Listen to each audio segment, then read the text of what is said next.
teenagers here aren't any different.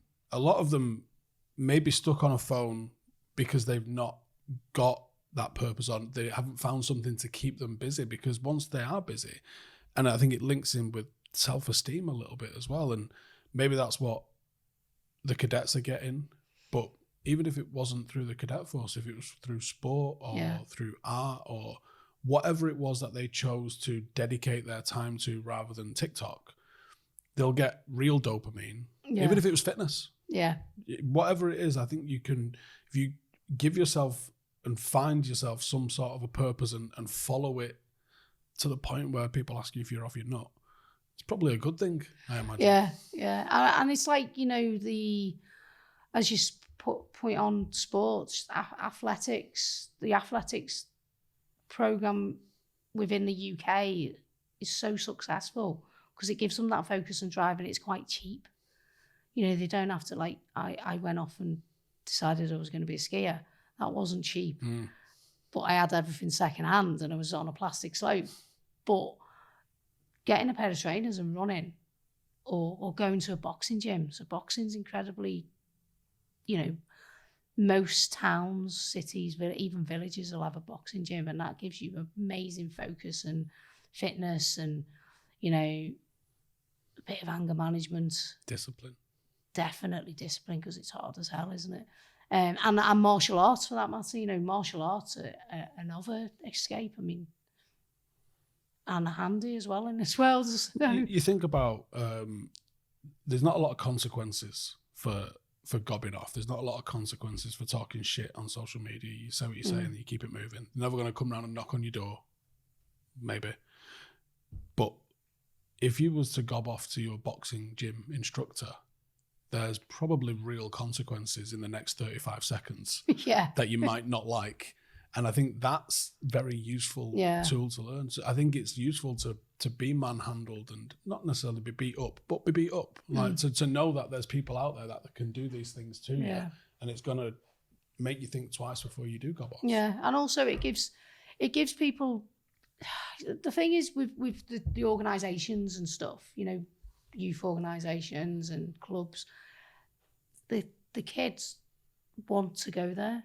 So they've also, school, they might not want to go there. Some people might want to go there. You know, there's always going to be a class you don't particularly like, or a teacher you don't like, where they're choosing to go these and places, and that's what helps, I think, build the respect and resilience and commitment and all those good things when you're doing stuff outside of the school as opposed to going on Call of Duty of a night.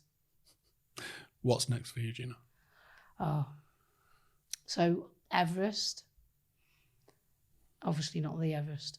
I haven't got enough money to do Everest. But also, so getting the girls up there and back down safely, raising some awareness and funds for the charities is my next big goal. Literally, it's looming.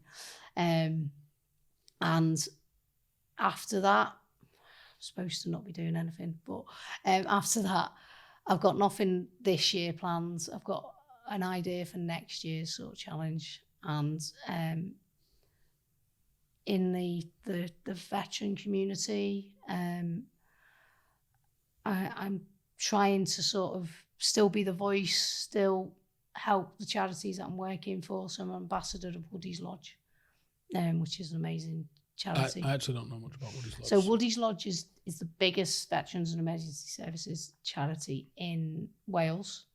They keep wanting to step over to England, but they haven't yet. But what they do is provide a safe space for veterans to go, so like little hubs. So they're really vital, particularly in rural Wales and stuff where there's nothing to go and stuff. So they're a brilliant small charity.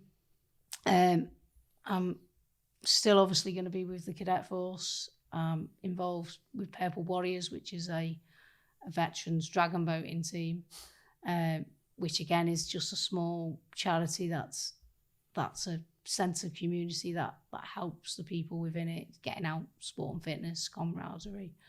I've just took on a trusty role with the ADAA, which is literally, I think today, and it's basically a organisation that gets people their assistance dogs that are their dogs already to be licensed as assistance dogs. So, you know, the therapy dogs and that type of thing. So they're the charities I'm kind of involved with. The cadets is going to be a big thing. I'm the adventure training officer, so that takes up a lot of my time, and it means I don't wear a uniform as well. So they're always like, "Have you got a uniform?" So a bit of a tracksuit soldier, and also I'm still driving forward with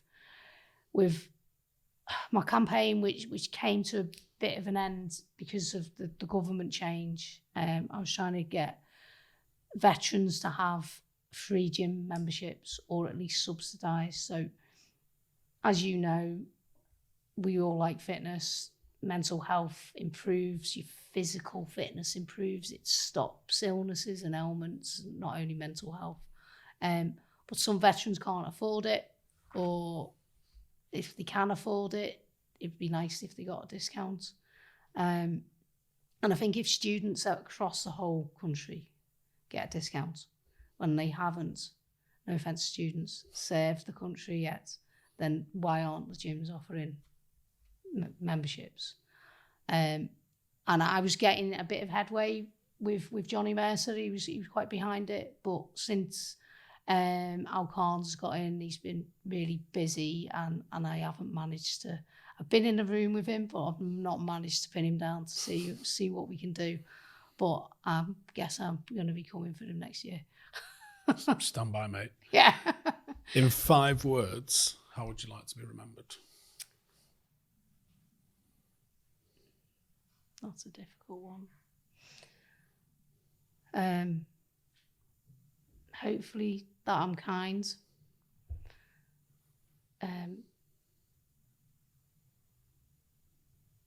I was resilient. I offered purpose to people. Maybe inspired them, although that's a bit big-headed, isn't it? And then the last one. It's something that people might say about you, but you're not. I don't think you're allowed to say it yourself, No. even if it's true. But yeah, definitely. I just want to probably be known for kindness, and that I can make people laugh occasionally. I think I'm going to give you busy. You can have busy, I think. Yeah, busy. Yeah. Never sit still. Probably was late for her own funeral. Well, Gina, I think it's a fascinating story. Hopefully, you are an inspiration to men and women, boys and girls, people that are thinking about a career of service. And like you said, service doesn't necessarily mean wearing a uniform, even though you've been wearing one since, 13? Yeah. Long time. But I will throw a link to the numerous volume of charities that you are an ambassador and a trustee and a supporter of in the description. But thanks for your time. I've really enjoyed this. And, it's been incredible. I'm sure we could have chatted for hours, to be honest, because I'm thinking of other things I could have said. But it's been great to come back to Manchester. I've been for a while. And you start your own podcast, right? Yeah. So Beyond the Barracks, it's out there already. Very small. We'll put a link to that.